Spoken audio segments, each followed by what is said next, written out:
we are still discussing about raising children or raising kids abroad, raising Black kids abroad.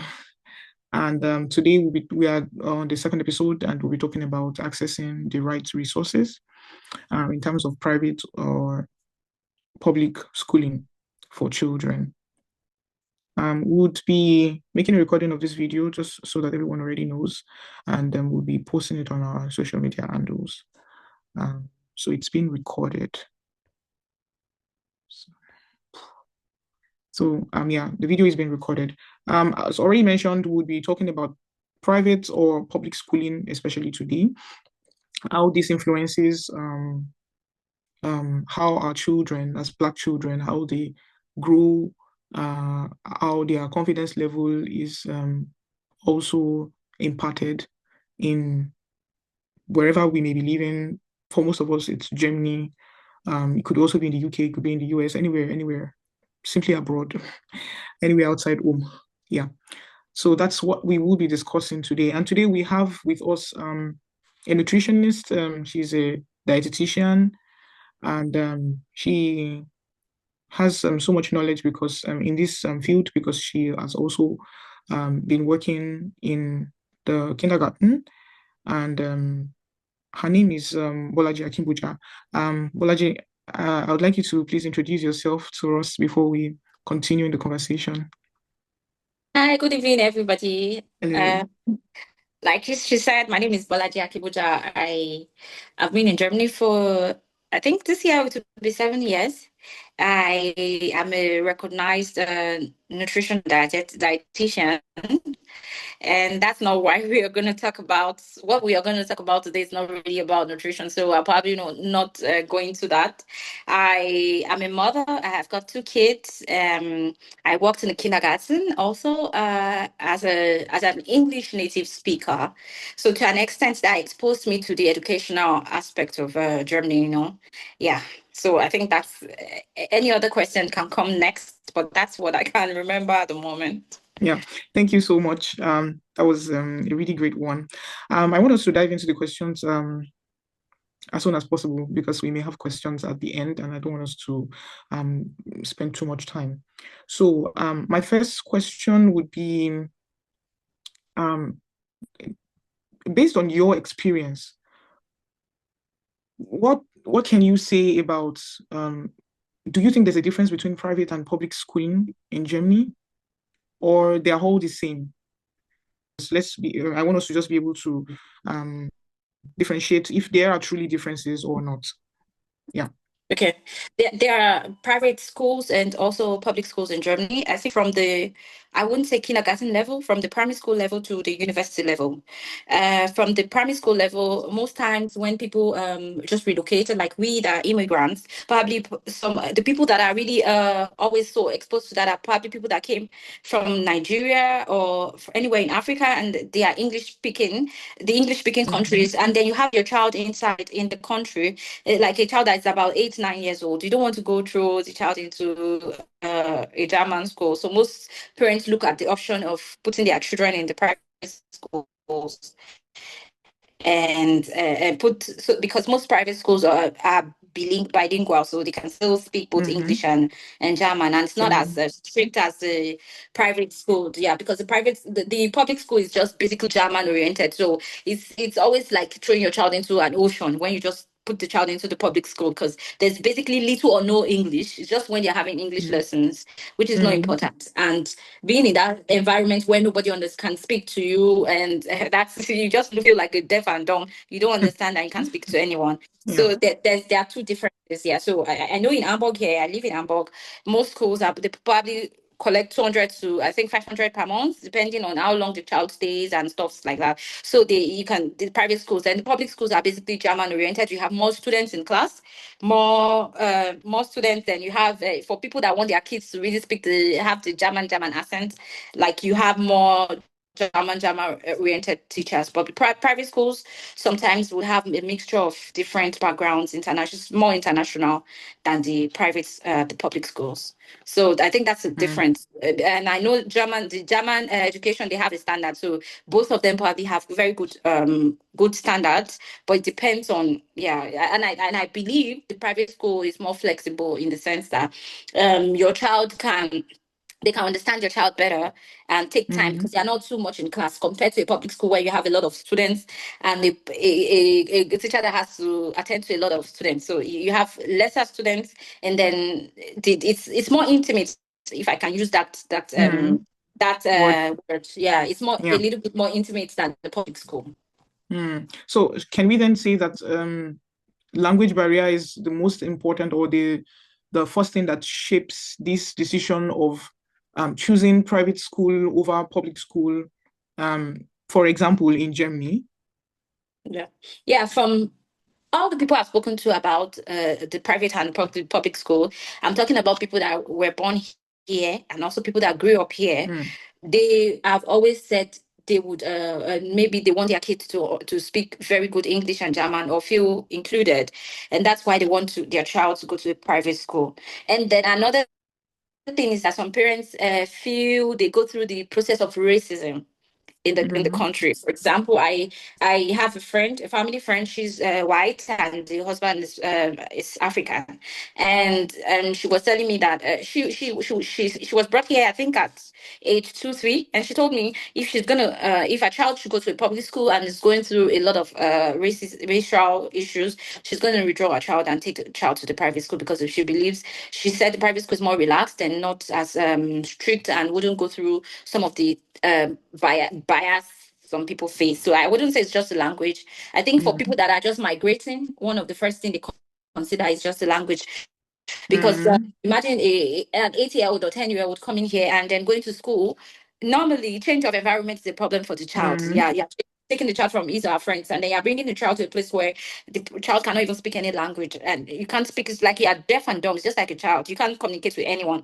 And really difficult for them. Most times when they go to public schools like that, they tend to go to the black kids there or the kids that speak English, and they are a bit limited. And normally, looking at that kind of age range, there's always bullying in school. So you can imagine where you are in a school where there's bullying and you cannot even speak their language and they keep abusing you. I know we adults have gone through that too. So it's a little bit difficult for migrants, and they just be okay. The money might not be so much, but they will sacrifice that for their child to have a soft landing and be able to integrate into the system.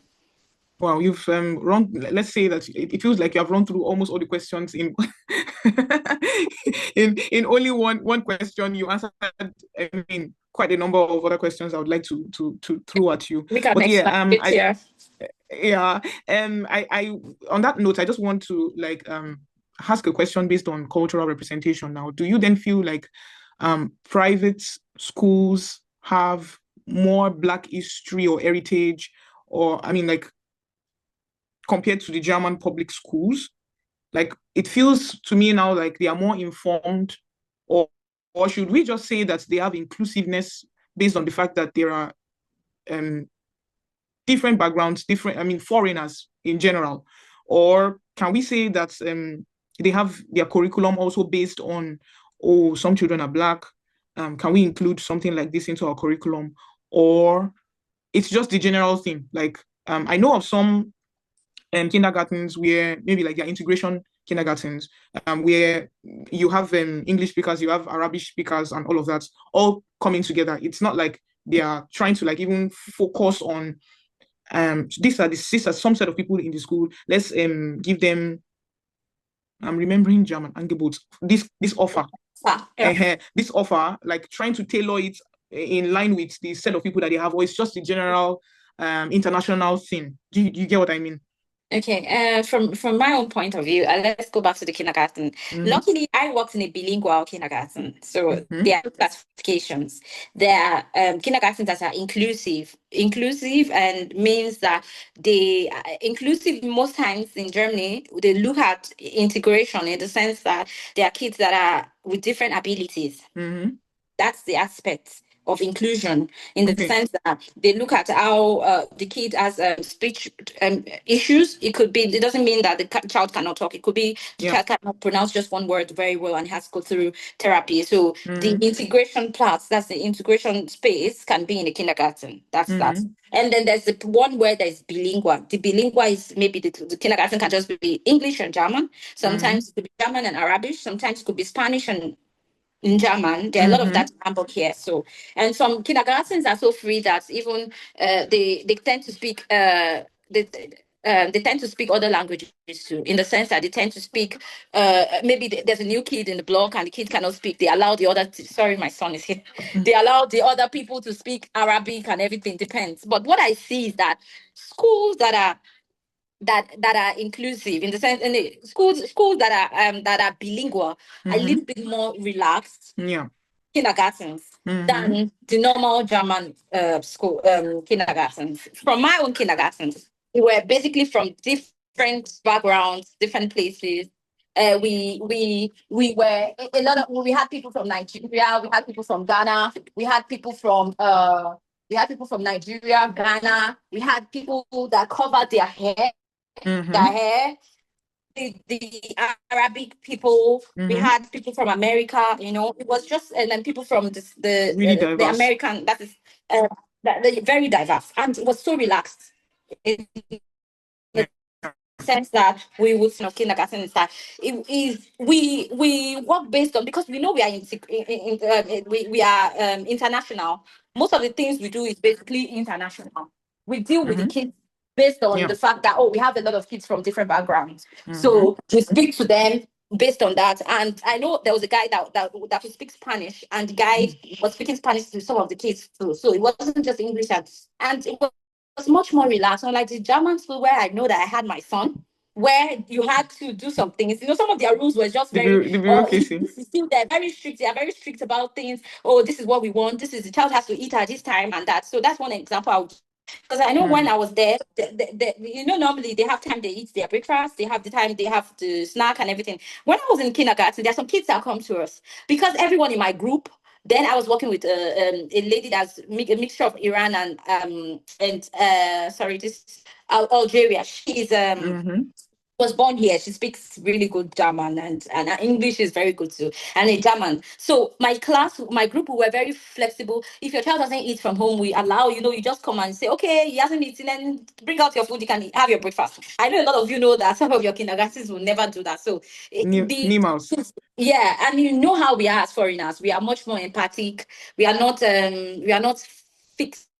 We take out, you know, you understand. So looking at private school, if I go to primary schools too, you are paying, for Christ's sake. If you are paying something, you get value for your money. And they want you to be there. It's not like a place where it's the government that's paying. So you are not the boss of them. So the private school, you are like, to an extent, they still want you to pay for. They still want you to bring your kid. So they can't be as fixed and as strict as they should. They will be in the public schools. So to an extent, you can discuss what you want for your child. Just like the kindergarten that is bilingual. You can say, this is what I want. Because most times it's bilingual kindergartens, you kind of pay sometimes, and there are some little animals offers, sorry. There are some little offers they give you too that you have to pay and do stuff, and but sometimes it might not even mean anything. But when I was working in the kindergarten, it was so nice because the kids were like our own kids. They would we used to treat them like, and they used to feel at home. You know, I know some of them would tell their parents that they are not going to the kindergarten, they are going to a party. That's what they used to tell their parents. Okay, great. Thank you so much. This conversation leads me to another question. Now, when we say that when you take your child to a private school, you are paying, and then you looking for a better way to say it. But let me just put it like you have a say. You are not just expected to dance or go with the flow.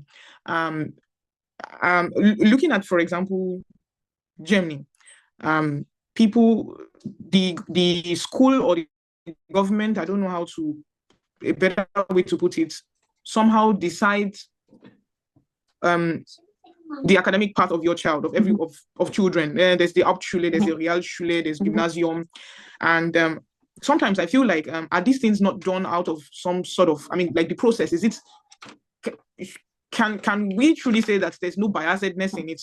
You get what I mean? Or is it truly? I mean, I would use myself as an example. When my school also used to do that in secondary school, they used to do that. They would do the catchment thing based on your JSS3 result. And for me, I was doing well in the what did we used to call it? Commercial and art segment. But my sciences was 9. No, nowhere to be found. So I remember that the school just felt like, okay, then let's put her in art class. And I was even happy. I went home, I told my parents, my dad was like, hey, what are you doing? And then he was like, if you also did well in the commercial side, why did they put you in the commercial side? And he told my mom, was like, follow her to school. Let them go and put her in commercial class, because why will I be paying for her? I mean, this is not to undermine anybody's profession or discipline, but that was just his thoughts about it. And he was like, you should be able to do this. And can't you do it? Yes, I can. Okay, no problem. Yeah, follow her to school. Follow her to school. And then my mom went to school, and then she was like, oh, this. And I'm like, okay, no problem. We'll put her in the commercial class for maybe a few weeks or a few months. We'll see how she does. And if she can cope, then no problem. And I remember that I joined the commercial class, say, I don't know how many weeks. And then we had, maybe the second week, we had the test in accounts. And I had the best score in the test. And when I got home, I showed my dad the test results. He was like, you see, you would have just gone there and be wasting away in that your art class that you wanted to go to. So what I'm trying to drive at, the point where I'm trying to drive at now is maybe that side of me would not have come out into play. You get what I mean? If he didn't push further, like, you can probably still do better than this particular sport where you are being kept. You get what I mean? But maybe if it was in this kind of system where we are all, most of us are in the public, most of our children are in the public schools and all of that, and we don't have the right, or we don't have the we cannot influence decisions in this manner. Exactly, influence. You cannot influence decisions in this manner. How are we then sure that this is not biased? How are we sure that it's not because the child is Black that the child cannot go to the gymnasium? You get what I mean? So that's the question I actually have. And then, do you think that, because a lot of us as Black parents, we feel like, let me not go to the school and go and cause drama, before they'll be looking at me like, you see them, mad people. I mean, like, that's how some people look at Black people. Like, these people are always, everywhere, all over the place, because a lot of us have a strong will, and we just want to get what we want done somehow.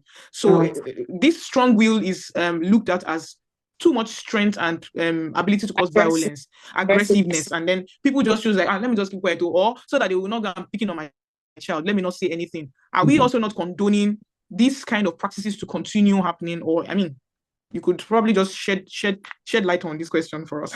Well, for me, I would say I like drama too. Drama queen.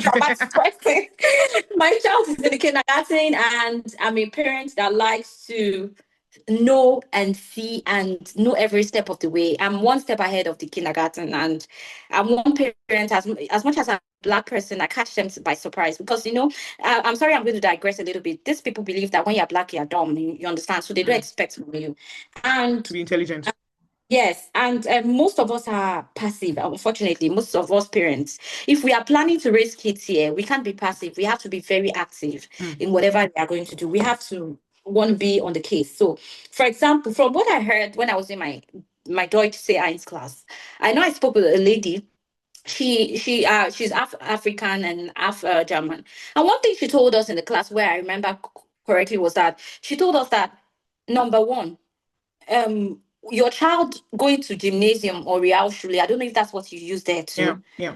It is Realschule, and it depends on a lot of factors, and it really depends on the class teacher.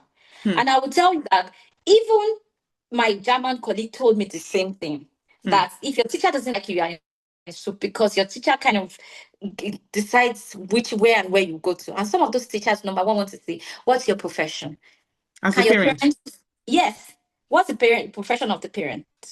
Can the parent speak German? Because if your child is going to gymnasium, then the child must be able to speak a lot of German. And gymnasium, they treat them like university, if you don't know. They don't really teach them. You have to do a lot of things on your own. You have to be able to study on your own. They don't do teachings like the Realschule. So they believe if they are going to do that for your child, then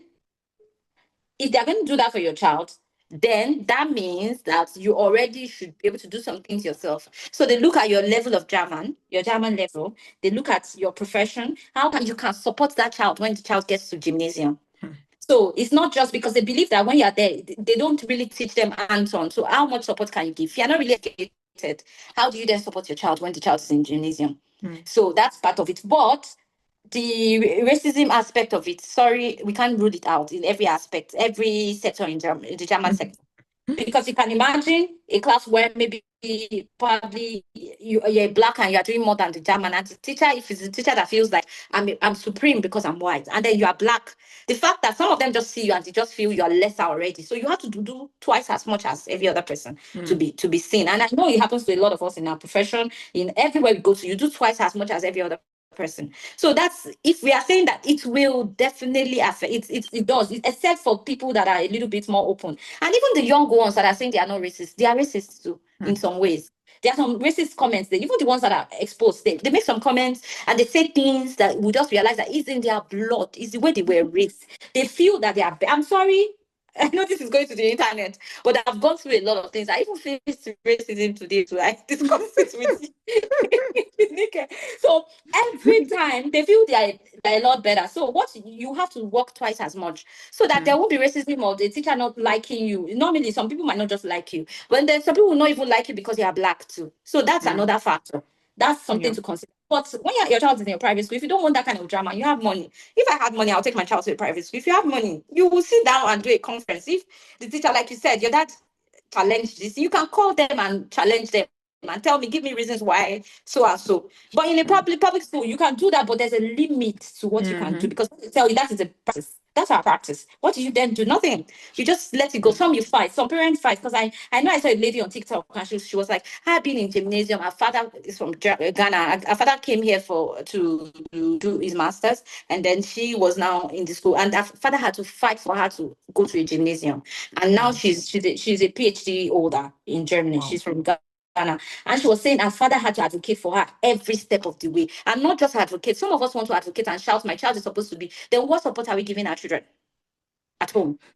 Which knack heel fare are you getting? Are you looking at your child's book? What support are you giving? If you are going to be able to fight, you should be able to fight with pride. Not fight and become shameful for your child. Fight and you just shut them up in every step of the way. You know, for me, when I deal with my child, and my child does some therapies and stuff in the kindergarten, and I'm one step ahead of them. Before they ask for the therapy, I already say, oh, my child needs this. I actually went to the government to look for the right government organizations to do. So there are resources everywhere. Thank God there's ChatGPT. Just type it. My child cannot speak, so, and is in a public school. What do I do? You will get that information, I'll tell you. And they'll tell you, contact this organization, the organizations for this and this, and you call them, they'll come in. So imagine you already calling organizations and getting things yourself before that you get to that teacher. The teacher already knows you know what you are doing. But a lot of us blacks, we are so complacent.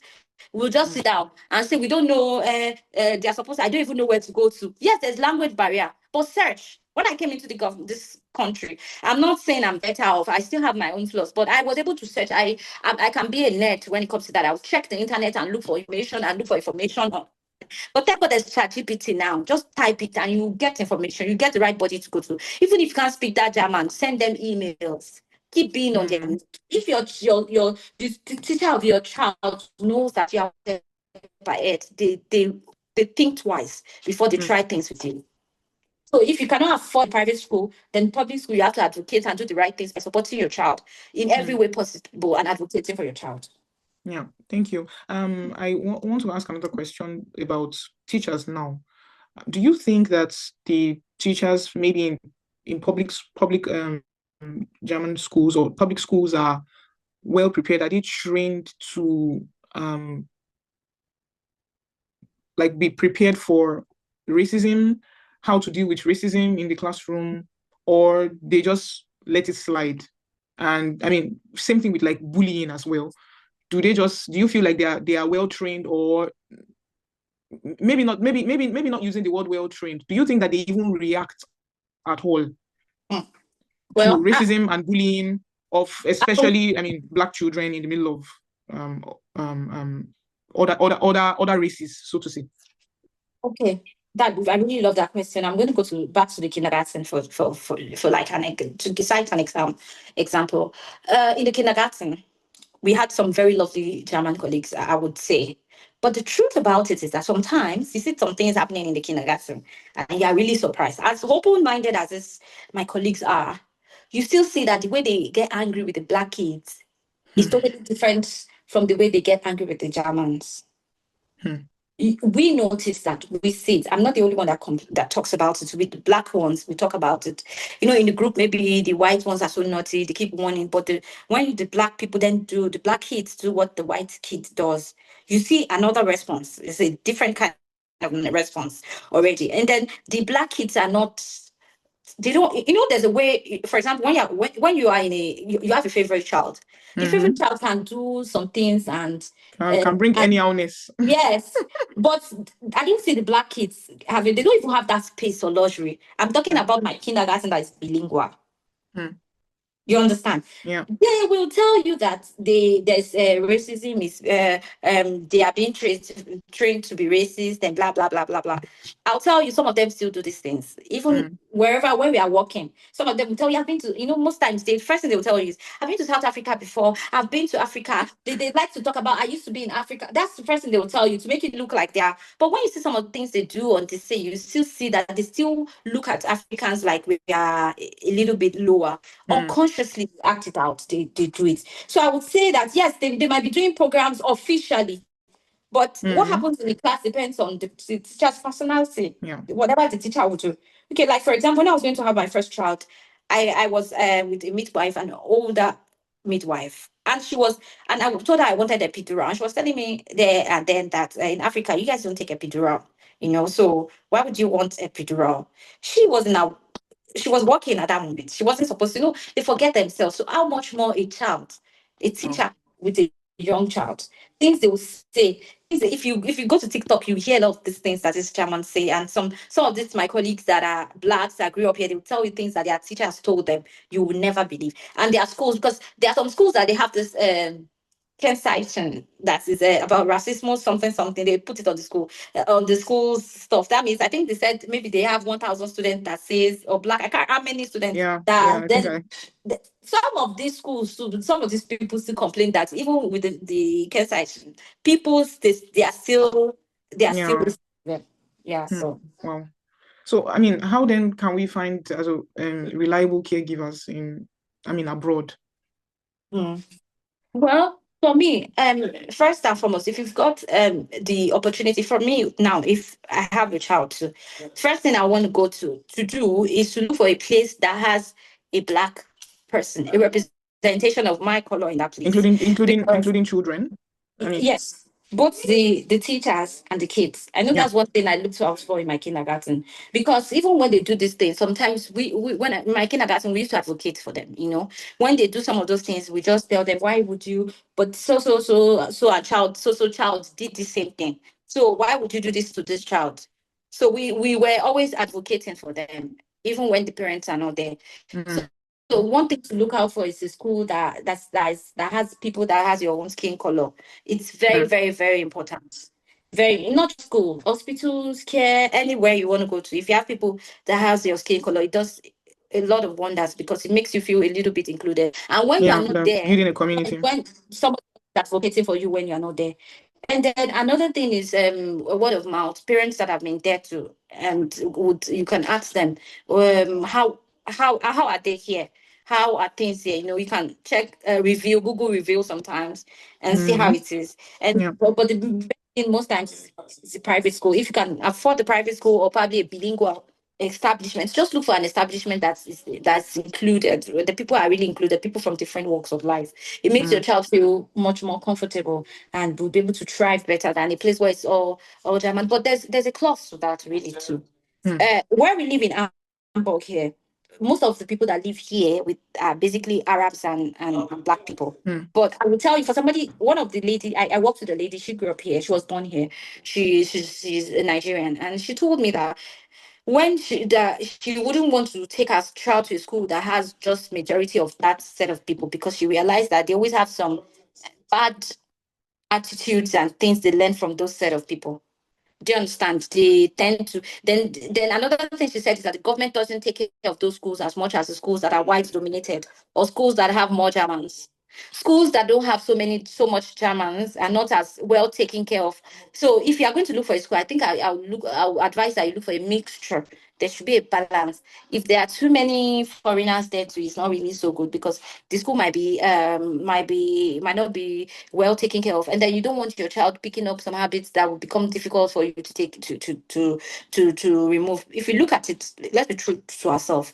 Most of the bad habits of stealing, gang breaking, and doing some very naughty things are really dominated sometimes by international kids. So you want a balance. If you don't want your child to go towards be wayward, and then if you don't want your child, I think it's best to look for a balance where there's a mixture of that, yeah, in the institution. Wow, thank you so much. Last question from my side. I don't know if there's anybody who has questions. Would be taking questions afterwards. My question now is: if you have a Black family that is trying to relocate abroad, could be Germany, could be any other country, what advice would you give them about getting a school, finding a school in Germany? I mean, for most of us here, I mean, not in Germany, generally, for most of us here, we are already in the system. A lot of us are already thinking, it seems private school is going to be the way out right now. As some people say, because I remember I was talking to a friend recently and I was saying, why do they just keep this true? My daughter came, okay, so I went out one day and I was not ready to go back home. I just felt, let me quickly pick the girl and then I'll go back to what I was doing outside. Thank God I had changing clothes in the school. Oh. The girl was just so dirty from her head to toe. And I was saying that, why do you look like a public school student child in Nigeria? In Nigeria like this. And my friend just looked at me and she was like, are they not in public school? Hey, it just dawned on me. the way I felt like, wow, true, my child is in a public school. Like, I remember that, I mean, private school, my primary school, secondary school, everything was private school. And it just dawned on me like, that's true. This girl is in public.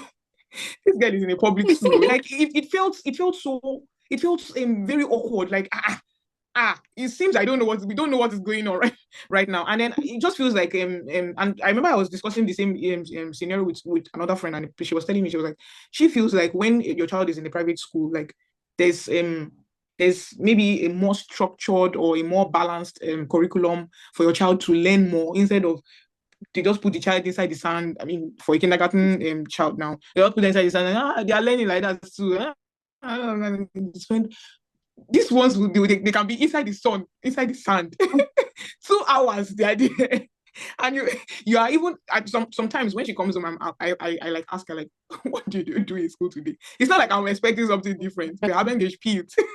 That's all I always hear all the time. I mean, she even will explain some of the kind of the types of, or the various types of play that they that they had. But I'll be like, it's mostly inside sand.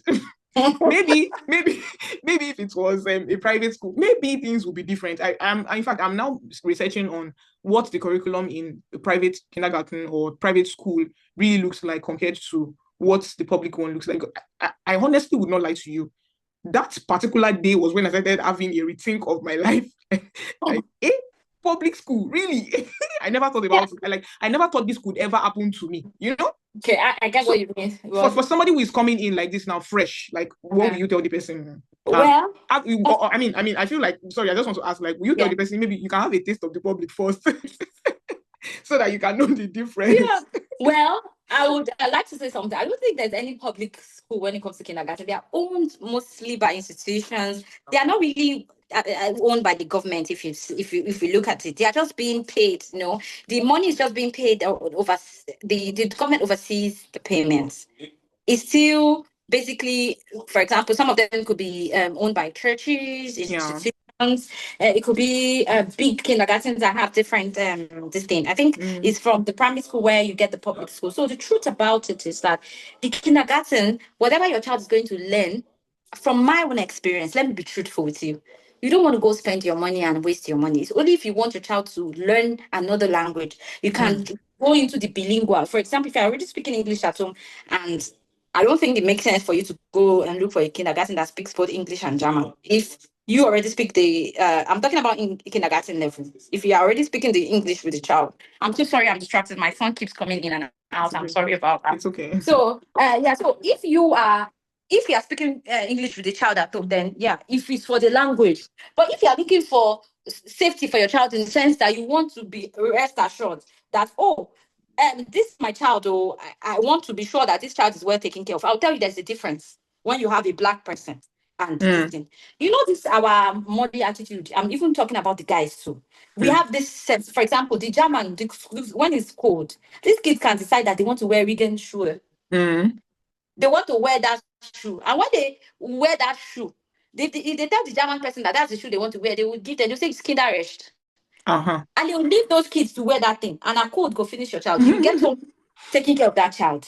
But if you are going to, like for us, when I was there, I was always a problem to those kids. I would say, okay, you people should go ahead. If this child doesn't change this thing, then we stay back. So I would give the child the option. It's either you wear it or you stay back. Because as a mom, I could not just land. I'm talking about -4, -5, and a child Mm, just wearing a rain boot that has no layer whatsoever in it. yeah. So if you are looking for care, where you have the international people is where your child gets that care, Mm, gets that that's, if I say care, I mean being looked after. You know that the child will be taken care of, because cold is a very important thing here. That's mm, if you want your child to be really taken care of, because some of them can be, I will tell you, I've seen them being lazy, that they mm. will not even rinse the cup that those kids who used to eat when we go outside. They will not rinse it, and there'll be sand in it and they'll drink from it. Mm. So that's why you see that a lot of infections and stuff, they can be so lazy. And I don't know if anyone knows. I'm going to give you this thing here. Germans sometimes don't rinse their plate. They don't rinse their cup. When they wash it with soap, they just leave it there. They don't rinse the soap out of it. So if your child is in that kind of establishment, sorry, if maybe there are 3 or 4 people that are washing plates, you don't know your child is drinking soap. So Soap and I'm going water. to put this out there. Maybe they need to wash some Because things I'm away from thinking, their tummy as well. when you want to cook chicken and everything, we will wash and wash. They will not just pack it and put it inside. So I'm just telling you, there are cultural differences to this thing and things Mm, we are used to. And then it's not every time you remember to bring a certain clothes for your child. For example, I had this my colleague that she was like I said, she's African and Iran. She would take clothes from other kids that are not there to wear on the ones that don't have a hat, that don't have mm, a neck scarf. She makes sure everyone has everything fully before we go out. mm, But it wasn't like that with the full German group. The mm, food now what you bring your child go wear. So mm. if you are not on point and checking that, oh, the weather has changed, let me wear everything, just know that you're cold to finish your child. And they will not say because of that they will not go outside. We'll be outside there and it's freezing and your child will be in that cold. Wow. That's the thing. So it's this one's not even a matter of bilingual or this thing school. That's the difference. If you want your child to be speaking so much German accents, you can go, but just know that You have to we be look for a much more place where you responsible. have, yeah, you have to be on point by putting, even sometimes you put those things, they will not even wear it. That's another They will thing. not wear it sometimes. You put it, they will not wear it. Then about the play, there's a rule. I think there's a German way of saying things. Because, for example, there's a rule in Germany where the oh god, I've forgotten some things. Mm, They go out. I think once in a week, and the oh god, that was what elemental group. That's the elementary group goes mm, out. I think 3 times. So there's a rule in Germany that says how much how many times they're outside. mhm, And then the curriculum then depends sometimes on who is there. What your child learns in each kindergarten depends on the personality of mm, their TAs themselves. In the sense that if I'm somebody that I'm fly-ish, I'm very hardworking, you find out that they'll be my curriculum. Because if it's a lazy one, they just throw them outside. Let them go and just start playing. And they will enjoy. not teach them anything. Nothing, just be there. When they bring them, it's a color, just color, come and cut paper. They have nothing to teach them. So that depends on who is there. I know the management sometimes wants to say, okay, what have you done with them? But depends on how hardworking or how creative or innovative that idea is. It's when they get to primary school, then you now see. And then the thing about Germany is that they don't in their own. I really love their primary school, their kindergarten way of teaching things, because in my kindergarten they were learning so much and we were not writing at all. These kids would tell you the different types of birds.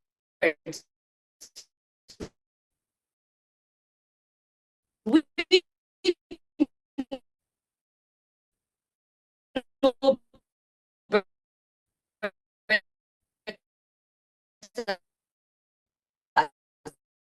say, oh, this is what is in the book and this is what. So that's why you see them, they spend a lot of time, but they learn a lot from songs and from going outside, from seeing things and discussing things. Wow. Yeah.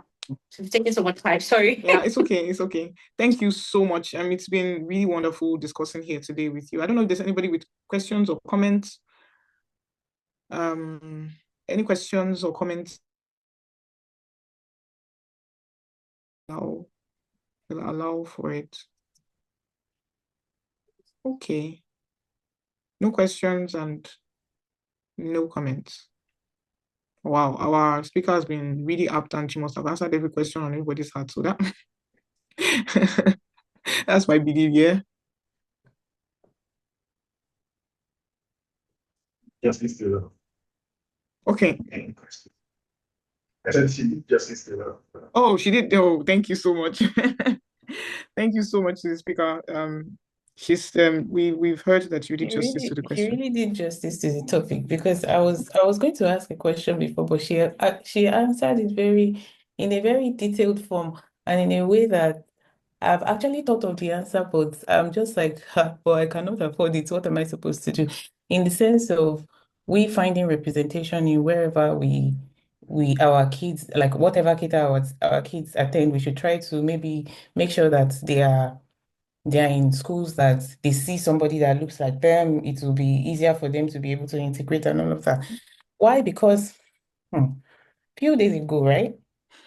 My son, okay, because every day before we go to bed, we always talk about our day. I'll tell him about my day. He will tell me about his day and all of that. So he came home now and he was telling me about his day. I just let him, when he's in the mood like that, I just let him go on and talk and talk. And then he got to the point where he was like, "Mommy, do you know everybody in my class?" As in, the way I'm talking about it, I still feel heartbroken till now. "Do you know everybody in my class has a friend?" I said, "Yes, it's okay to have friends. You also have friends, right?" He said, "Yes, everybody in my class has a friend. But me, I don't have because nobody likes me." I was quiet for another, I don't know, 5 minutes. He had to call my name, like, "Mommy, did you hear what I said?" Or, "Mommy, can you hear me?" Because I was so short of Lost. words that Yeah. how can this 5-year-old be going through this? And this is a boy that is in a predominantly white school.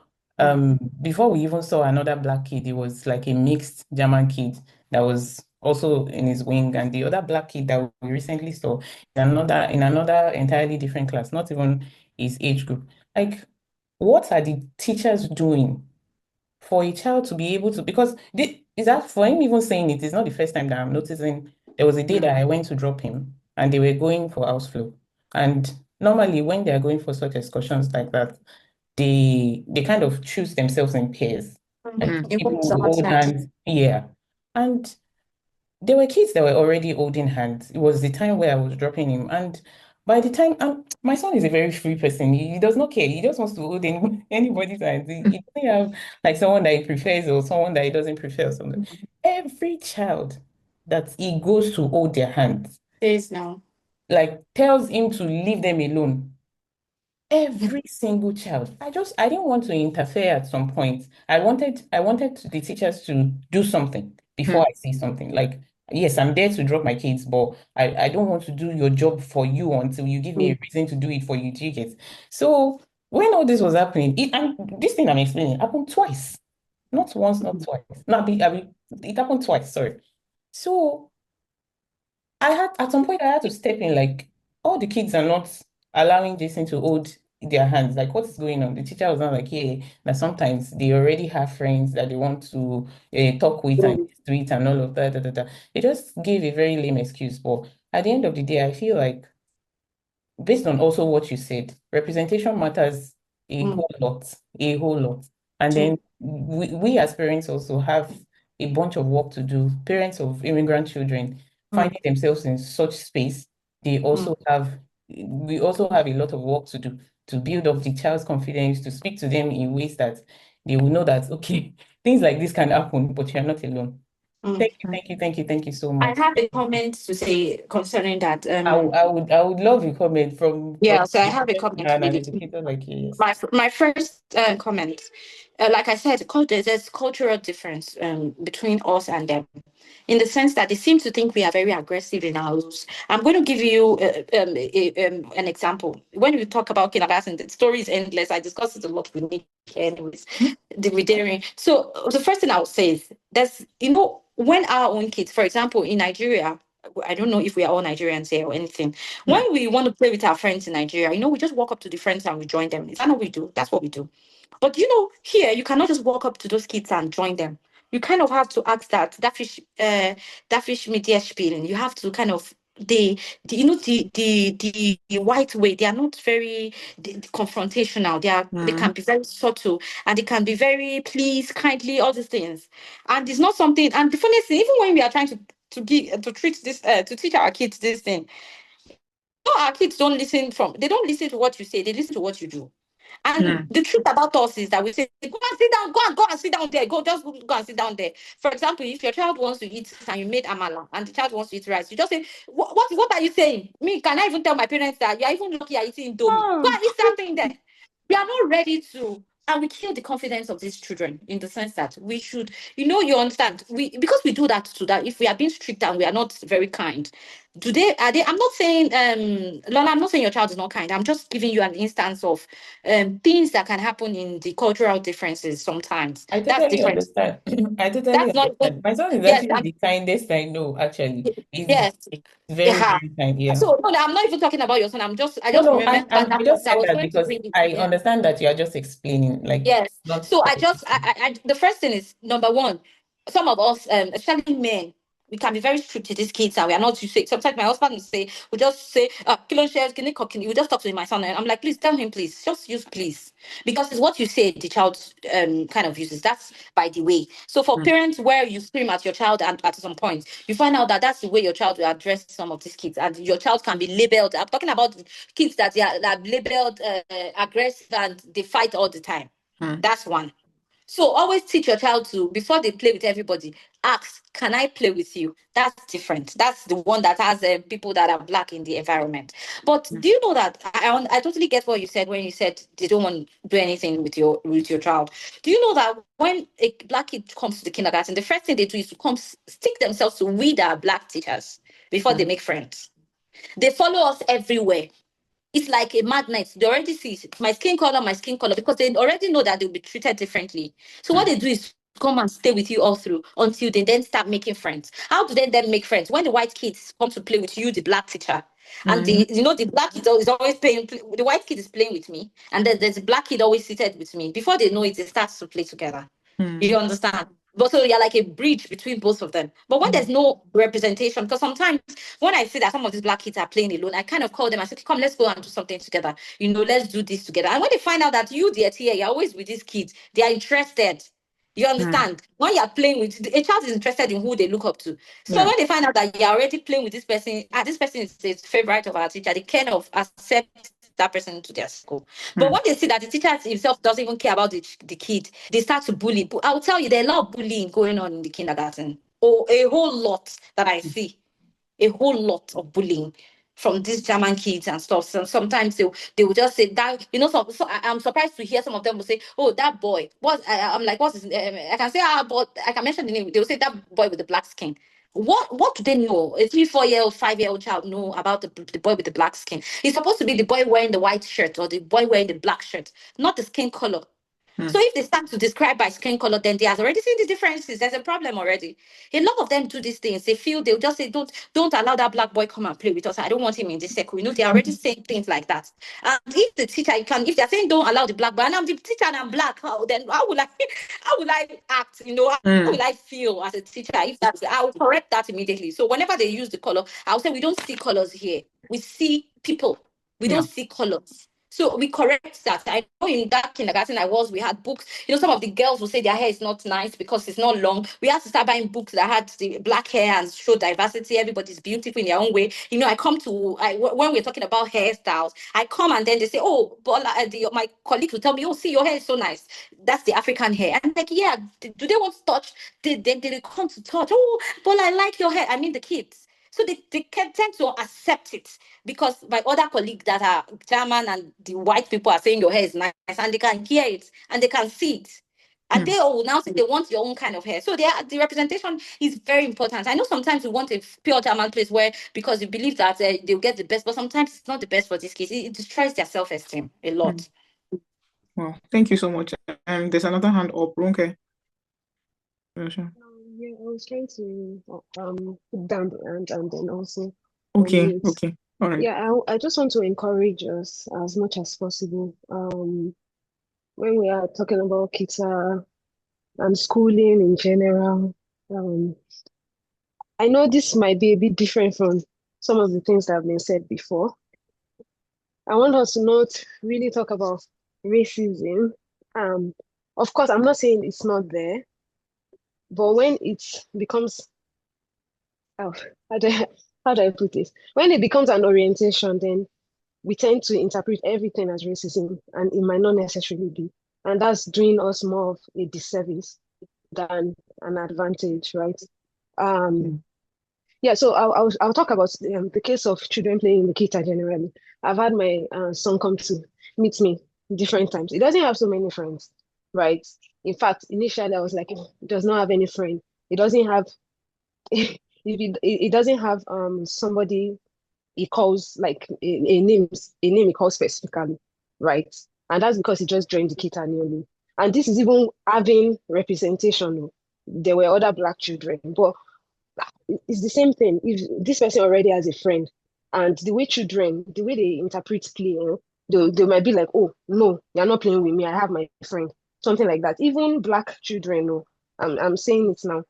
So if it is the case that maybe in his kita there were no black children, I could have been interpreting it that way, that this is the case. But because I understand as well that children are children, and sometimes you just say that, oh, I went to meet this person said no. And I'm not like, okay, if this person said no, then you go and meet someone else. And if somebody else said no, then you go and play alone. And later, if they say yes, then you play with them.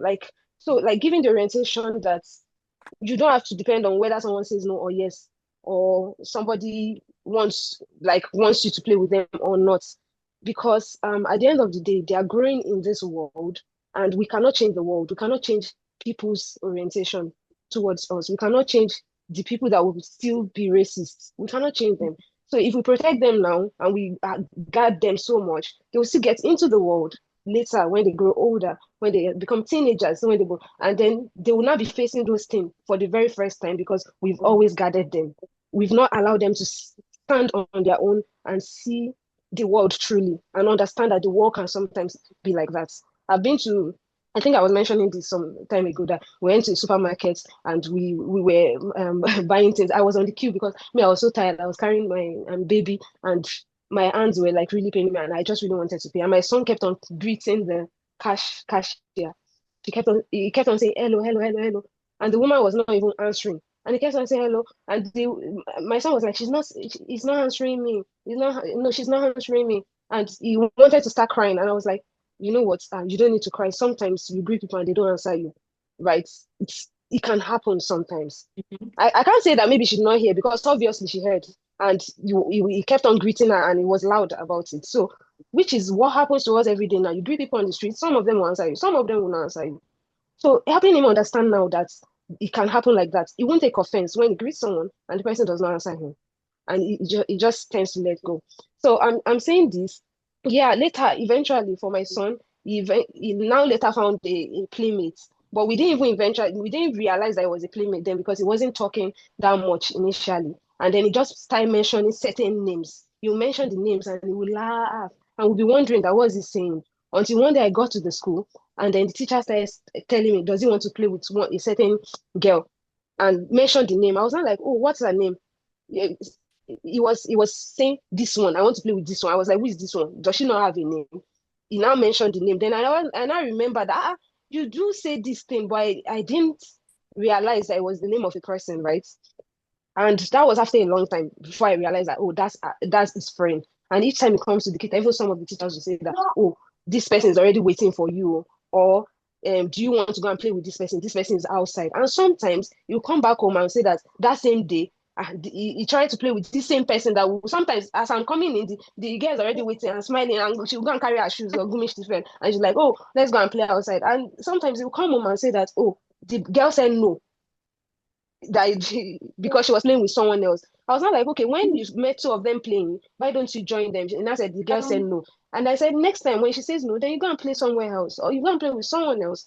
Do you understand? So I want us to, as much as possible, because sometimes some of these things are, yeah, people being people, humans being humans. There are some people that I've noticed what you said as well about how they correct some of the black children, and I've seen it myself, and I feel like, okay, it's different when it comes to certain children, and with some children they are more forceful, and I've seen it maybe with the black children, and of course I've seen it sometimes as well with children that are not black as well. So I really cannot say that if this is always the case with the black children, but I have noticed that personally, and I would just say that as much as possible, please let's not think that, okay, everything might be racism, everything might be. I've had complaints from German people as well that will say that, okay, they were not treated well, the people were being rude to them, this person, this thing. And if we were to be on the receiving end of that same thing, maybe we'll say that, oh, it's because the person is racist, but maybe the person is just outrightly rude.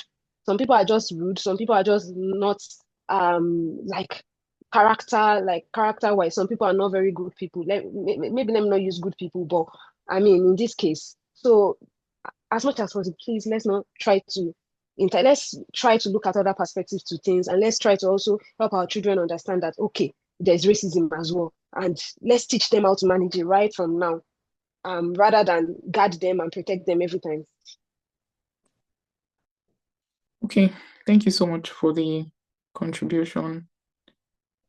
Bolaji, I don't know if there's any other thing you'd like to say. Maybe you have comment to that. Yeah, my comment to that, yes, like you said, you're right, because sometimes we have this presumption that some things could be racism, or it's not there, or it's there, or whatever. But the thing about it, parents, it's not for us to then discuss it and sit our children down and then them that, oh, it shows that the black kid or the white kid doesn't want to play with you. We should be able to, my main thing is you have to build the confidence of your child and let your child know that I have self-worth. Racism or no racism, we have to learn to raise our kids in such a way that they are kind and nice to people, and also, of course, no, it's not everyone that will like you, but at the same time, help them have a thick skin.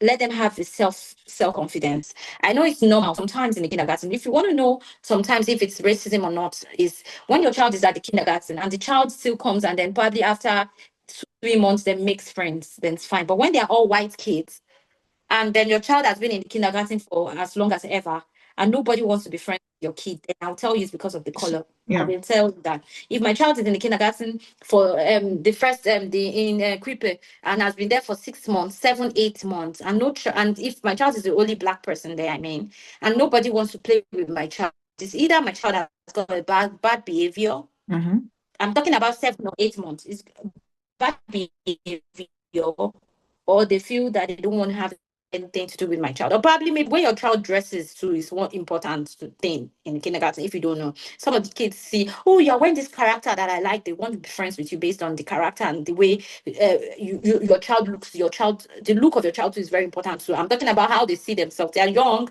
so they only see what they see is what they can attract to. But I'll tell you that there's no racism. If there is, I will tell you that I'm not want to push that narrative all the time, but we have to build our kids in such a way that they have the thick skin and be able to pull through and not see that and see beyond people beyond that, and then try to ignore it. And we shouldn't make it a topic. If you are talking about racism, you could talk about it to your spouse, your partner, but not the kids that, oh, there's racism. You just, when they come home and tell you things, the way you address the kid is what matters, and say, so if they are not going to play with you, I love you. You are very important. You are so handsome. You are so beautiful. You are talented. You are spectacular. You raise the confidence of your child, by telling them positive things and not dealing with it or talking about it. Because when you talk about it, you are already being racist too, because the child will now start seeing the white kids as enemies too, and that's a division on its own. That's what I have to say about that. Yeah, thank you. It just dropped in my mind now that, okay, in the situation where you already start to get the feeling, and we're really out of time, but I just want to have it cleared.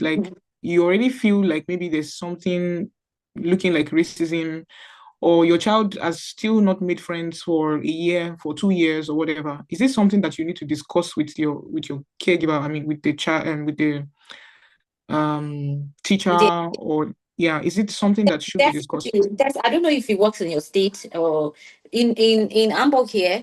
What they do is every 6 months they call you for a review with your child. Development. So the review entails the friends they make, how they play, how they climb things, how they do things. Do they draw? Is their language okay? When they do this review of your child, they kind of talk about it.